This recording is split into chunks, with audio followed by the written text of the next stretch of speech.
Kuyintokozo ukukhuluma nawe kuyijani kama upastor ngichanele lenye flick inamba isebenza kuphela kuma calls hayi ku WhatsApp. Please spell out double gospel uthi good day pastor cela ukuza ukuthetha ukuthini ukuzibona unxibe isihlanga ezingafani leyo my shoes and fit me well, but I realized ukuthi I was on the way that they are not the same, one navy and other black. Thanks in advance. Now singakusho ngezicathulo ezingafani noma izicathulo nje in general. Number 1 kumele sikuveze ukuthi izicathulo zidlala indima enkulu emaphupheni athinta uthando nobudlelwane nabanye abantu. Izicathulo futhi zithinta into eyinqubekela phambili, into ezithinta into eyimpilo yomuntu futhi siqo. So sizolibheka ngaleyo ndlela leyo ukuthi okay njoba zingena othandweni, njoba zingena into ethinta impilo yini lokungenzeka uma zingafani. So number 1 uma uphupha la ugqoka izicathulo sithatha njengophawu lokuma zingafani. Lokho kungasho ukuthi izinto mhlawumbe asihambi kahle futhi asihambi ngendlela oyilindele ngenxa ke ngabe ukudideka nezinkinga kanye nencindezi esuke ikukhungethe. Ngiyaphinda kungasho ukuthi mhlawumbe izinto zakho azihambi kahle nangendlela oyilindele ngenxa yokudideka nezinkinga kanye nencindezi ekukhungethe nje isikhathi leso. 2 kuyenzeka futhi uma uphupha la ugqoke izicathulo kube uphawu lobu uma zingefani longasho ukuthi izinto azihambi kahle noma ke lungakhomba ukungahambi kahle kwenhlelo zempilo ngenxa yokuphanjaniselwa abathakathi. Kungabuye kukhombe ukuthi kungenzeka mhlawumbe kunezinto eziyizigadlo zabathakathi ezizama ukuphambanisa isimo sempilo ukuze ugcine unganayo inqubekela phambili noma kungahambike kahle kwezothando, yabona.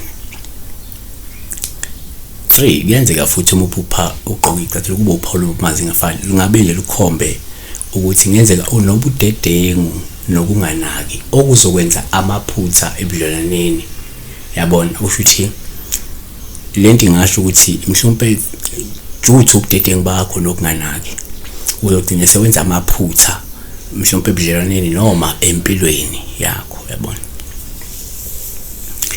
Kuyenzeka futhi komunye ngoba la kungenzeka uphupha ugqoka izicathulo kube uphawu lobuntu basifani lusho nje ukuthi mhlawumbe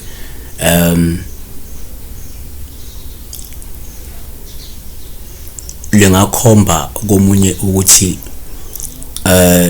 uzosithola ukuphilisana nabantu ababili ngesikhathi esisodwa kwezothando. Kungenzeka uthola ukuthi uzoyithuka usubhanqe umyeni wakho noma usubhanqe iboyfriend yakho nomunye umuntu noma usubhanqe intombi yakho nenye intombi.